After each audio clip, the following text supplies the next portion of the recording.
CM Revanth రెడ్డిపై తీవ్ర స్థాయిలో ఫైర్ అయ్యారు బీఆర్ఎస్ వర్కింగ్ ప్రెసిడెంట్ కేటీఆర్. తెలంగాణపై రేవంత్ కు భావదారిద్ర్యం ఉందని ఆరోపించారు. రాష్ట్రంపై చిన్న చూపుతో మాట్లాడుతున్నారంటూ విమర్శించారు. అంతేకాదు రాష్ట్రాన్ని దండుపాల్యం బ్యాచ్ గా దోచుకుంటున్నారంటూ మండిపడ్డారు. మంత్రులు సీఎం కుటుంబ సభ్యులు కలిసి రాష్ట్రాన్ని దోచుకుంటున్నారని ఆరోపించారు. దివాలా తీశాము ఒకసారి కాదు, ఇది 2.5 సంవత్సరాల్లో ఒకసారి ఎయిడ్స్ రోగి అంటాడు తెలంగాణని, ఇంకోసారి క్యాన్సర్ పేషెంట్ అంటాడు. ఇక దివాలా తీసిందని మాట్లాడిన దివాలా కోరు మాటలకైతే లెక్కనే లేదు. అది చూసిన తర్వాతనే బాధ అనిపించింది. వాస్తవం ఏంటంటే ఇంతటి భావదారిద్ర్యం, ఇంటలెక్చువల్ బ్యాంక్రప్ట్సీ బహుశా దేశ చరిత్రలో ఏ ముఖ్యమంత్రిలో కూడా అన్నట్టు చూసుండం. ఇంత భావదారిద్ర్యం, రాజకీయ భావదారిద్ర్యం, ఇంత విచిత్రమైన పరిస్థితి బహుశా భారతదేశంలో ఏ రాష్ట్రంలో ఏ నాయకుడు, ఎంతోమందిని చూసాం, ముఖ్యమంత్రుల్ని, ప్రధానమంత్రుల్ని, కానీ ఎవరిలో ఇంతటి భావదారిద్ర్యం ఏమైతే చూడలేదు. నువ్వు నడుపుతున్న రాష్ట్రాన్ని తిట్టడం ఏం దరిద్రం, అది నాకు అర్థం కాదు. నీవే కదా ప్రభుత్వానికి అధినేత, నువ్వు రాష్ట్రానికి ముఖ్యమంత్రి, నువ్వు సరే ఇంకా ఎన్ని రోజులు ఆ విషయం చెప్పే పని మాకైతే అర్థం కావట్లేదు.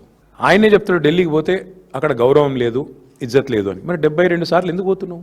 ఏ ముఖ్యమంత్రి ఇంతవరకు సాధించిన రికార్డు నువ్వే సృష్టించినావు.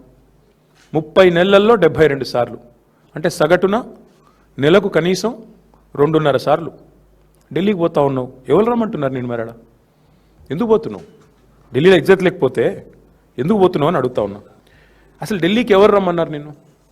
ఎవరు బతిమలాడుతున్నారు ఢిల్లీకి రానాయనా అని నిన్ను? ఇక్కడే ఉండు, 2.5 ఏళ్ళు ఇక్కడే ఉండి పరిపాలించు.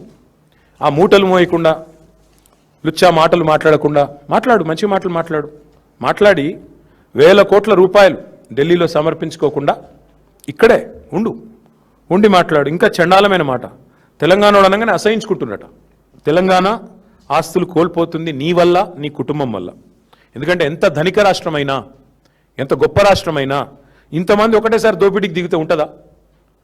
7 అన్నదమ్ముళ్ళు, ఆయన పొంగు లూటి, పక్కకెళ్ళి ఇంకా వేరే లూటి, ఒకరు కాదు 10 మంది ఒక దండుపాలెం ముఠాలాగా తగులుకుంటే ఎంత పెద్ద రాష్ట్రమైనా, ఎంత గొప్ప రాష్ట్రమైనా మీ భూదాహానికి 1 కోటి ఎకరాలు మీరు ప్రైవేటెడ్ లిస్టులో పెట్టి మీరు చేస్తున్న 30% లూటీకి, మిస్టర్ 30%లు, మినిస్టర్ 30%లు, మీ లూటీకి, నీ బెదిరింపులకి చివరికి మీ పరిస్థితి ఎట్లా ఉందంటే, మీ సొంత మంత్రుల కుటుంబ సభ్యులు చెప్తున్నారు కదా, పారిశ్రామికవేత్తల తలకు తుపాకులు పెట్టే దిగజారుడు సంస్కృతి ఇవాళ ఈ రాష్ట్రంలో తెచ్చిందేవాడు రేవంత్ రెడ్డి కాదా? ఏదో గొప్ప పని చేసినాడంటే ఏం గొప్ప పని చేసినావా నువ్వు? వాళ్ళ రాష్ట్రంలో ఏ రైతును అడుగుదాం చెప్పు. ఎంత మీరు ఎగ్గొట్టింది ఎంత ఇంతవరకు? ఈ రోజు వరకు కాంగ్రెస్ ప్రభుత్వం వచ్చిన తర్వాత ఎగ్గొట్టింది ఎంత అంటే అక్షరాల రైతులకి, ఓన్లీ రైతులకు నేను చెప్పేది, వేరే వాళ్ళకు కూడా కాదు, 1,13,000 కోట్లు రేవంత్ రెడ్డి గారి ప్రభుత్వం ఎగవేసిన సొమ్ము ఎంత అయ్యా అంటే ఓన్లీ రైతాంగానికి 1,13,000 కోట్ల రూపాయలు. ఎట్లా ఎగవేతల ప్రభుత్వం ఎగ్గొట్టిన పైసల లెక్క ఎట్లా అంటే, రైతు బంధు పేరిట మీరు ఎగనామం పెట్టింది సరిగ్గా 30,000 కోట్లు. ఓన్లీ రైతు బంధు పేరిట మీరు ఎగ్గొట్టింది 30,000 కోట్లు.